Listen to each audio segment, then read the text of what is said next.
সর্বকাজে সফলতা পাওয়ার জন্য একটি টোটকা নিয়ে এসেছি আজকে আপনাদের সম্মুখে। সর্বকাজে সফলতা পাওয়ার জন্য এই উপায়টি যদি আপনি করতে পারেন, খুব সহজেই তার লাভ পেয়ে যাবেন। কারণ এটি হলো একটি খুব শক্তিশালী প্রয়োগ। এই প্রয়োগটি হচ্ছে এমনই প্রয়োগ যে বিঘ্নহর্তা গণেশ আছেন, তারই উপায়। এই উপায়টি গণেশ পূজার দিনেই কিন্তু এটা করতে হবে।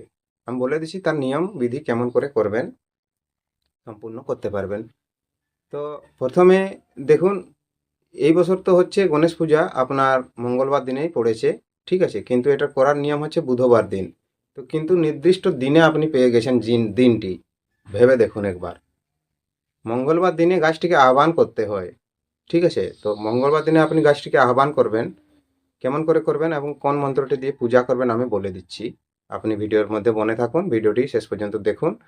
দেখবেন আপনি আপনার বাড়িতে যে অর্থ সংকট ছিল সে অর্থ সংকট দূর হয়ে যাবে।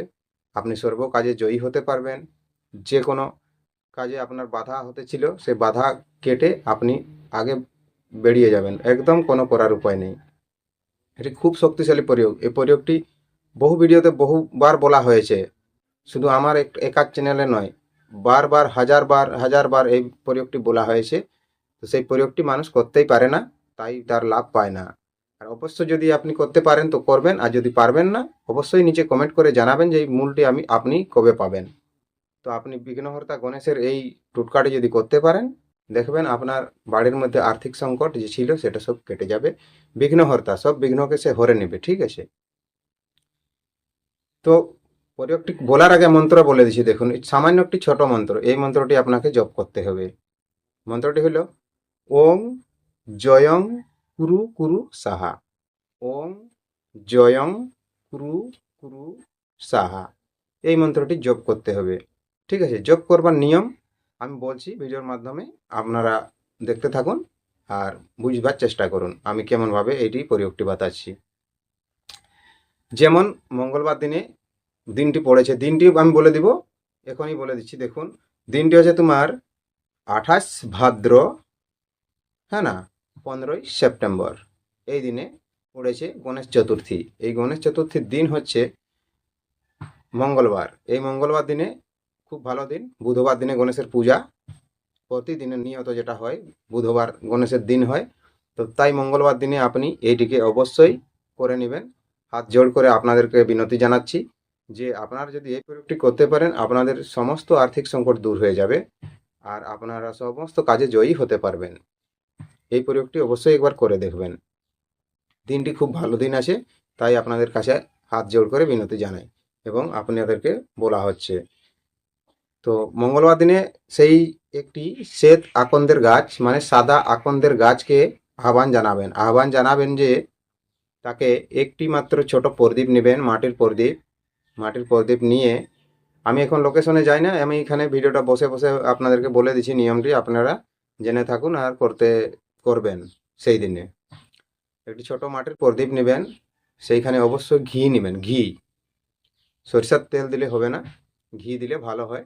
ঘিয়ের প্রদীপ জ্বালালে ঘিয়ের প্রদীপ নেবেন একটি, আর একটি সলতা দিয়ে সেখানে সেটিকে, আর আগরবাতি নিয়ে যাবেন, ঠিক আছে।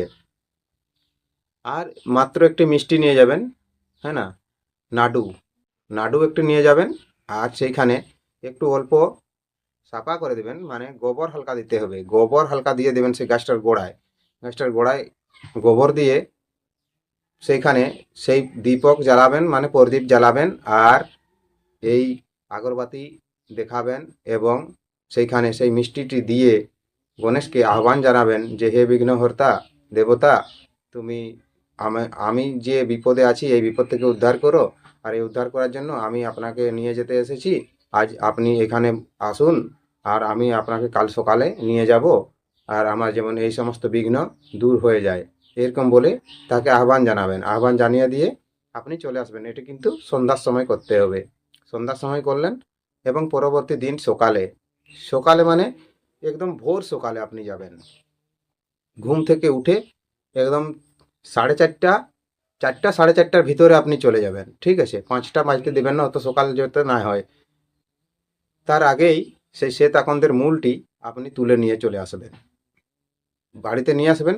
তুলে নিয়ে অবশ্য জল দিয়ে ধুয়ে নিয়ে আসবেন, অবশ্য জল দিয়ে ধুয়ে নিয়ে আসে সেই যে আপনি পূজা করেছেন বা পূজা করবেন, অথবা যেখানে গণেশ পূজা হয়েছে আপনার গ্রামেও হতে পারে, সেইখানেও গিয়ে আপনি সেই মূলটি যদি রেখে দেন, সেইখানেও যদি আপনি সেই মূলটি যদি রেখে দেন না, কোনো একটা শালুর মাধ্যমে শালু নেবেন, লাল রঙের শালু নেবেন, সেই লাল রঙের শালুটি জড়িয়ে আর সেইখানে দিয়ে দেবেন বুধবার দিনে, ঠিক আছে? সেই যেখানে গণেশের পূজা হয়েছে সেখানে দিলেও হবে, এবং আপনার বাড়িতে যদি করতে পারেন তাও হবে, ঠিক আছে?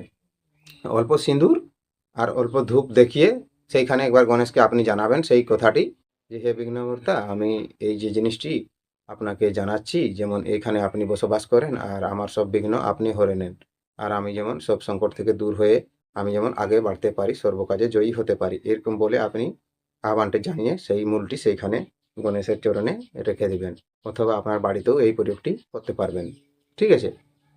এটি করার পরে আপনি কি করবেন, সেই যে তার মূলটি নিয়েছেন, সেই মূলটিকে আপনার হাতে ধারণ করতে পারবেন, ঠিক আছে?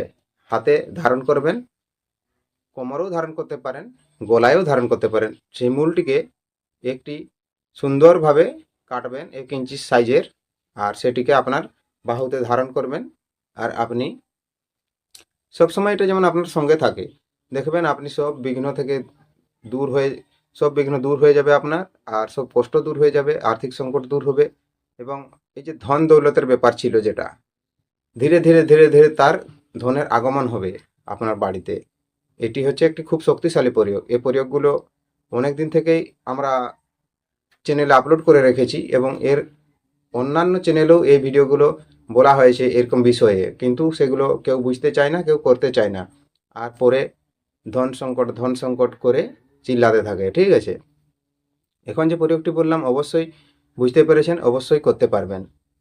এটি সামান্য মন্ত্র, ওং জয়ং কুরু কুরু সাহা, এই মন্ত্রটি আপনাকে জপ করতে হবে। মন্ত্রটি মাত্র 10,000 জপ করতে হবে। 10,000 জপ আপনি কেমন করে করবেন সেটি দেখুন। ব্যাপার হচ্ছে, যেদিন আপনি নিয়ে এসেছেন সেদিন তো সেটি করে দিলেন পূজা পাঠ, সেটি আপনার হাতে আছে। এই মন্ত্রটি প্রতিনিয়ত আপনি যথাসম্ভব 1 মালা করে জপ করবেন, ওং জয়ং কুরু কুরু সাহা, ঠিক আছে? আর যদি 1 মালা করে না পারবেন, আপনি যথাসম্ভব 27 বার কমসে কম বলবেন মন্ত্রটিকে। 27 বার, 20 আর 7 27 বার কমসে কম মন্ত্রটিকে প্রত্যেক দিন বলবেন। 27টা নক্ষত্রের ক্ষেত্রে মন্ত্রটি খুব কার্যকর করবে। 27টা নক্ষত্রের হিসাবে যদি আপনি করতে পারেন, তাও মোটামুটি আপনার বেশি দিন সময় লাগবে না এই জ্বালা দূর হতে, অনেক তাড়াতাড়ি এটি জ্বালা দূর হয়ে যাবে। আশা করি বুঝতে পেরেছেন। তবু যদি কোথাও বুঝতে অসুবিধা হয়ে যায় অবশ্যই কমেন্ট করবেন, আর না হয় হোয়াটসঅ্যাপে যোগাযোগ করবেন। আর দেখা হবে আবার একটি নতুন ভিডিওতে। ততক্ষণ পর্যন্ত সুস্থ থাকুন, ভালো থাকুন, দেখতে থাকুন মন্ত্রকুণ্ড ইউটিউব চ্যানেল। ভালো লাগলে ভিডিওকে লাইক করুন, চ্যানেলে প্রথম হতে হলে চ্যানেলকে সাবস্ক্রাইব করুন, ভিডিওটি আপনার বন্ধুদেরকে শেয়ার করুন, ঠিক আছে? দেখা হবে আবার একটি নতুন ভিডিওতে। ততক্ষণ পর্যন্ত খেয়াল রাখবেন।